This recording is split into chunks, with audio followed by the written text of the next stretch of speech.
HOA Karen ordered, "My dad's flag removed, fined $3,000. The flag had flown for decades, its stars faded but proud, its stripes weathered by time but unyielding.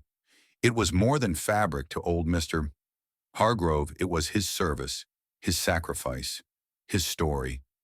Then Karen moved in next door, and everything changed. James Hargrove, a Vietnam War veteran, lived quietly in the sleepy cul-de-sac of Maple Grove. His modest ranch-style home was unremarkable, except for one thing: the American flag that stood tall in his front yard. He'd raised it every morning since returning from the war in '73, a ritual as steady as his heartbeat. The flag wasn't just a symbol, it was a piece of him, stitched with memories of buddies lost and battles survived. His neighbors, a tight-knit bunch, respected it. They'd wave as he saluted the flag each dawn, his weathered hands steady despite the arthritis creeping in. Karen Whitaker arrived like a storm cloud in June. Her sleek SUV rolled into the neighborhood, towing a trailer of designer furniture and an air of superiority. She bought the pristine house next to James's, immediately joining the Maple Grove Homeowners Association, HOA, with a gleam in her eye. Karen wasn't just a member, she was a crusader. Within days, she was emailing the neighborhood listserv about standards and curb appeal, her tone sharp and unrelenting. Most ignored her, chalking it up to new neighbor zeal. James, though, sensed trouble the moment she eyed his flagpole during her move-in. It started small. Karen knocked on James's door one humid afternoon, her smile tight as a drum. "Mr. Hargrove, your flag's looking a bit worn," she said, gesturing at the faded stars. "The HOA has rules about aesthetics. Maybe it's time for a new one." James, polite but firm, explained the flag's history, how it had flown over his base in Da Nang, how it was the last thing his best friend, Tommy, saw before a mortar took him. Karen's smile didn't waver, but her eyes hardened. "Rules are rules," she said, handing him a printed copy of the HOA bylaws. James nodded, shut the door, and went back to his coffee. The flag stayed. Karen didn't let it go. She escalated, sending emails to the HOA board, citing unsightly property conditions and non-compliance.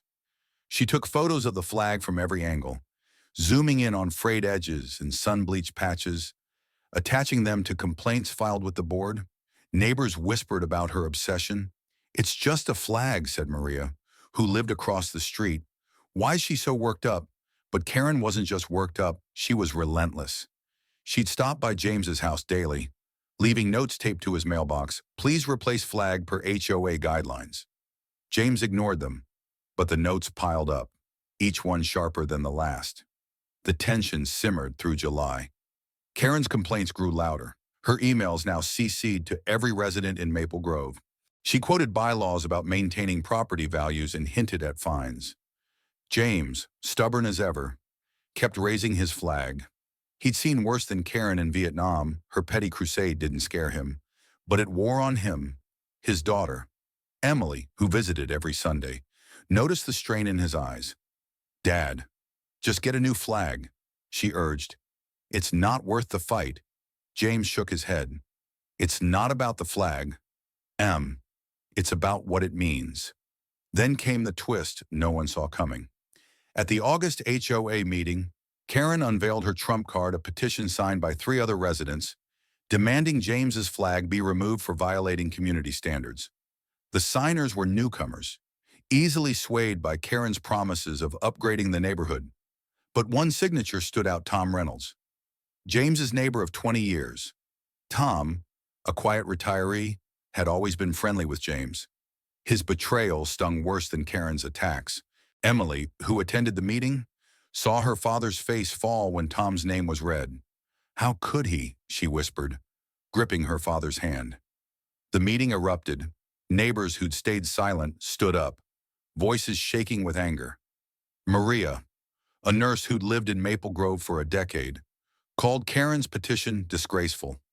Another neighbor, Javier, a young father, pointed out that James's flag had been there longer than the HOA itself, but Karen held her ground, her voice dripping with self-righteousness. "This isn't about patriotism," she said. "It's about rules. If we let one person break them, What's next? The room fell silent, her words hanging like smoke. James said nothing, but his silence spoke volumes. The conflict exploded the following week. Karen, emboldened by the petition, took matters into her own hands. Early one morning, while James was at the VA for a checkup, she marched onto his property with a pair of garden shears. Neighbors watched in horror as she cut the flag's rope, letting the pole crash to the ground. The flag itself tangled in the grass, its edges catching on thorns from James's rose bushes. Karen didn't stop there. She tore the flag free, leaving it crumpled in the dirt, and tossed the broken pole into her SUV. By the time James returned, his yard was a crime scene. The flagpole snapped, the flag defiled, and Karen's tire tracks marking her retreat. Word spread like wildfire. Emily, alerted by Maria, rushed to her father's house. She found him standing over the wreckage, his face a mask of grief and fury. "She had no right," he whispered, clutching a piece of the torn flag. Neighbors gathered, their phones out, recording the damage. Javier, who'd seen the whole thing, posted a video on the neighborhood's social media group, tagging Karen. The post blew up, comments flooding in. "Disgusting. She's gone too far. That's a veteran's flag." Karen, unfazed, responded online, "I enforce the rules. You're welcome." The backlash was swift and brutal. Maria organized an emergency HOA meeting, demanding Karen's actions be addressed. Javier, who worked in local government, dug into the HOA bylaws and found a loophole. Karen's unilateral action violated the HOA's own rules about property interference. More damning, he discovered she'd falsified part of her petition, forging a forced signature to meet the quorum. The evidence was airtight. Javier had emails from the supposed signer, a vacationing resident, denying involvement. At the meeting, the neighborhood turned on Karen. James, usually reserved, spoke for the first time, his voice steady but laced with pain. "That flag wasn't just mine," he said. "It was for every soldier who didn't come home. You didn't just break a pole, you broke trust." The room erupted in applause, but Karen doubled down, claiming she was protecting property values. Her defiance only fueled the fire. Tom Reynolds, the betrayer, stood up, his face red with shame. "I didn't know she'd go this far." He stammered, "I thought it was just about a new flag. I'm sorry, James."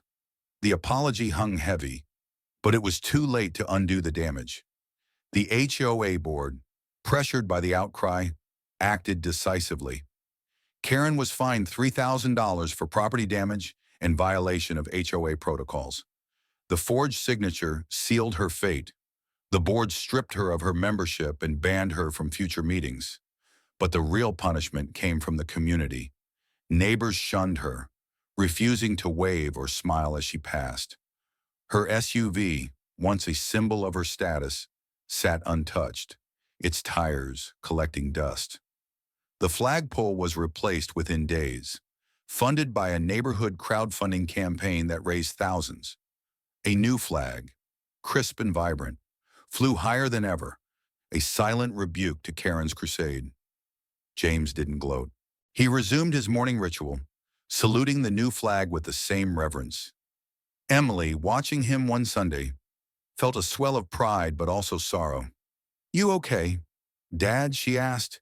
He nodded, his eyes on the flag. "It's not about winning, it's about standing for what's right." The neighborhood rallied around him, hosting a barbecue in his honor, the flag waving proudly above. Karen wasn't invited. Months later, Karen's house went up for sale. The for sale sign stood where her complaints once reigned, a quiet admission of defeat. No one knew where she went, and no one cared to ask. The flag still flew, a testament to resilience, community, and the cost of crossing a line that should never have been crossed. What do you think? Did Karen get what she deserved? Or was the neighborhood too harsh? Share your thoughts.